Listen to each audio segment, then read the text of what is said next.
Bangladesh cricket বোর্ডের সভা শেষ হয়েছে। দুটো গুরুত্বপূর্ণ সিদ্ধান্ত এই সভা থেকে এসেছে। 2027 ওয়ানডে বিশ্বকাপ বাংলাদেশ খেলবে এবং জিম্বাবুয়ে, নামিবিয়া, সাউথ আফ্রিকার সেই বিশ্বকাপে বাংলাদেশ দলের ক্যাপ্টেন্সির দায়িত্বে লিটন কুমার দাস। যে ওয়ানডে বিশ্বকাপে একসময় বলা হতো, মনে করা হতো, ঘোষণা করা হয়েছিল অলমোস্ট যে Miraz will be the captain of the upcoming world cup, but সেটা হচ্ছে না। নাম্বার 2, মানে বড় ডিসিশন দিয়ে শুরু করতে চাই। দ্বিতীয় যে বড় সিদ্ধান্ত, 27-এর পরের বিশ্বকাপ কবে? 31 সালে, আপনারা সবাই জানেন। এবং 2031-এর যে বিশ্বকাপ, সেই বিশ্বকাপের ভেন্যু কিন্তু বাংলাদেশ। বাংলাদেশ 2011-র পরে 20 বছর পরে আরো একটা ওয়ানডে ওয়ার্ল্ড কাপকে হোস্ট করবে। এবং সেই বিশ্বকাপের ম্যাচেস, মানে যেই পূর্বাচল স্টেডিয়াম নিয়ে এত ন্যাশনাল যে ক্রিকেট গ্রাউন্ড রয়েছে সেটাকে নিয়ে এত ডিসকাশন, এত আলোচনা, but finally Bangladesh cricket board has decided, যেহেতু এই ক্রিকেট বোর্ডই 2031 সাল পর্যন্ত থাকবে, যে 2031-এর বিশ্বকাপ ক্রিকেট যেটার বাংলাদেশ আয়োজক, সেটার খেলা মিরপুরে হোম অফ ক্রিকেটে তো হবেই, বাট ন্যাশনাল ক্রিকেট গ্রাউন্ড পূর্বাচলে হবে। ডিসকাশনের যে পয়েন্টগুলো, যে লিটন কুমার দাস কেন হুট করে ক্যাপ্টেন হয়ে গেলেন, মেহেদী হাসান মিরাজকে বাদ দেওয়ার পক্ষে বিপক্ষে যুক্তিগুলো কি, শুধু এটা না, নাজমুল হোসেন শান্ত যিনি ওয়ানডে টিমের ভাইস ক্যাপ্টেনের দায়িত্বে ছিলেন, তাকেও কিন্তু তার দায়িত্ব থেকে সরিয়ে দেওয়া হয়েছে। আজকের ক্রিকেট বোর্ডের যেই সভা হয়েছে, এটা অনেক দিক থেকে অনেক বেশি সিগনিফিকেন্ট আমার কাছে মনে হয়। মেহেদী হাসান মিরাজকে সরিয়ে দেওয়ার প্রথম কারণ যেটা, তামিম ইকবাল যে এক্সপ্লেনেশনটা দিয়েছেন, যেটা হচ্ছে যে Mehedi Miraz as a captain successful, but as a player Mehedi Hasan মিরাজের কাছ থেকে Bangladesh cricket board the way they are expecting his performance, সেটা তিনি করতে ব্যর্থ হয়েছেন। মেহেদী হাসান মিরাজ যেভাবে ভারতের এগেইনস্টে 2022 তো আমরা দেখলাম যে অসাধারণ ভাবে একক বীরত্বে বাংলাদেশকে আসলে সিরিজ জিতিয়েছিল, তখন ফুটবল ওয়ার্ল্ড কাপ চলছিল। মিরাজ সেঞ্চুরি হাঁকিয়েছিলেন, মুস্তাকি নিয়ে একটা 39 রানে পার্টনারশিপ করেছিলেন, মাহমুদুল রিয়াদের সাথে একটা দারুণ পার্টনারশিপ ছিল।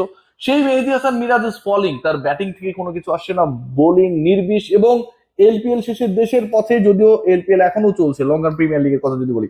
সো মেহেদী হাসান মিরাজের ক্যাপ্টেন্সির ক্ষেত্রে success rate is very high. তার ক্যাপ্টেন্সির আন্ডারে Bangladesh, south Africa, Australia, Bangladesh, Pakistan, Bangladesh, New Zealand and west ইন্ডিজের বিপক্ষে সিরিজে জিতেছে। তারপরে তাকে সরিয়ে দেওয়ার কারণ as a cricketer Mehidy Hasan মিরাজের কাছ থেকে expectations is very much high. Bangladesh দল, লিটন কুমার দাস ওয়ানডে ক্যাপ্টেন হলেন এবং তাকে একটা বড় সময়ের জন্য করা হয়েছে। আপনারা জানেন যে অক্টোবর নভেম্বর, মানে পরের ওয়ার্ল্ড কাপ 2027-এর, তার মানে অক্টোবর নভেম্বর যদি কাউন্ট করেন, পরের 14 মাসে বাংলাদেশের ওয়ানডে নেতৃত্বে কোনো পরিবর্তন আসছে না। সো লিটন কুমার দাস সেই বিশ্বকাপ পর্যন্ত ক্যাপ্টেন থাকবেন, behind the stand the way actually he perform. এবং তার মধ্যে যে লিডারশিপ কোয়ালিটি রয়েছে, সেটা আমরা সোশ্যাল প্ল্যাটফর্মে বিভিন্ন সময় দেখি। বাংলাদেশ ন্যাশনাল টিমের সাথে জড়িত যে বডিজ গুলো রয়েছে, তারাও আসলে লিটনের এই ক্যাপ্টেন্সি রোলটাকে বিভিন্ন সময় প্রেজেবল করেছে।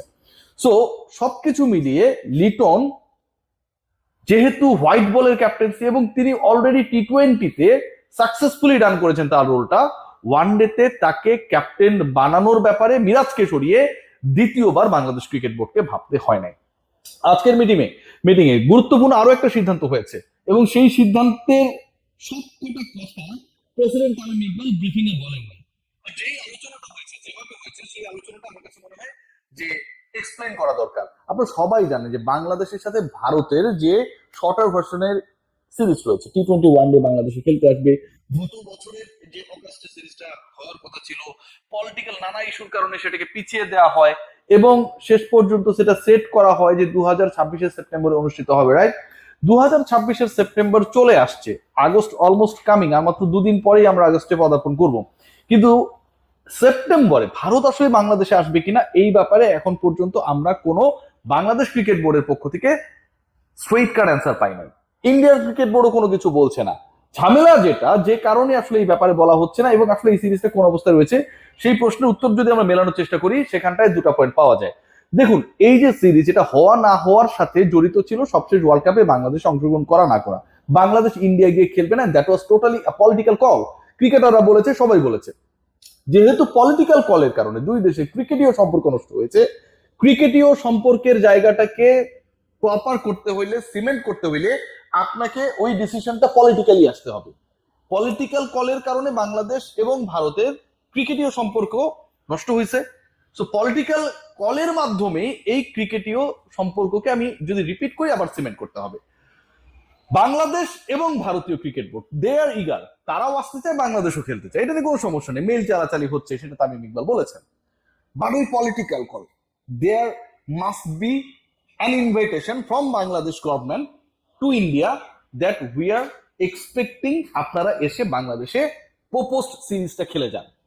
এই ঘটনাটা না ঘটা পর্যন্ত এই সিরিজের ভবিষ্যৎ অনিশ্চিত। এখন এই ঘটনা ঘটবে কিনা, দেখুন অলরেডি আমরা জানি যে ব্রিক্সের যে সম্মেলন হচ্ছে ইন্ডিয়া অনুষ্ঠিতব্য, সেখানটায় বাংলাদেশের প্রধানমন্ত্রী তারেক রহমানকে আমন্ত্রণ জানানো হয়েছে। তিনি যাবেন কি যাবেন না এখনো ডিসাইডেড না, but they have given the respect properly.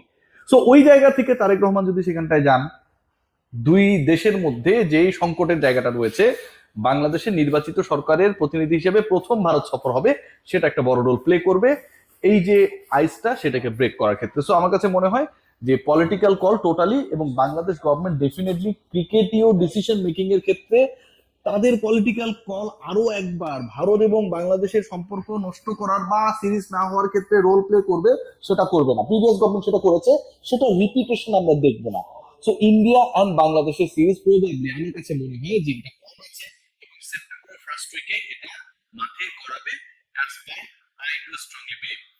আজকে এই সভায় আরো কয়েকটা ইম্পর্টেন্ট পয়েন্ট নিয়ে কথা হয়েছে, আলোচনা হয়েছে। আপনারা জানেন যে এক্সেলেন্স সেন্টার মানে হচ্ছে বাংলাদেশে যেটা সবার স্বপ্ন, একটা ক্রিকেটের এক্সেলেন্স সেন্টার হবে, যেখানে ক্রিকেটার ক্রিয়েট করা হবে, তাদের দক্ষতা যোগ্যতার মান বাড়ানো হবে, যেখানটায় কোচিং স্টাফরা থাকবে, ক্রিকেটাররা প্রপার নিয়মের মধ্যে থাকবে, ক্রিকেটার বয়স ভিত্তিক থেকে শুরু করে যারা হচ্ছে ন্যাশনাল লেভেলে খেলেন প্রত্যেকের জন্য আলাদা আলাদা সিস্টেম থাকবে, যে তাদের কিভাবে পারফরমেন্সটাকে বেস্ট ওয়েতে বের করে আনা যায়।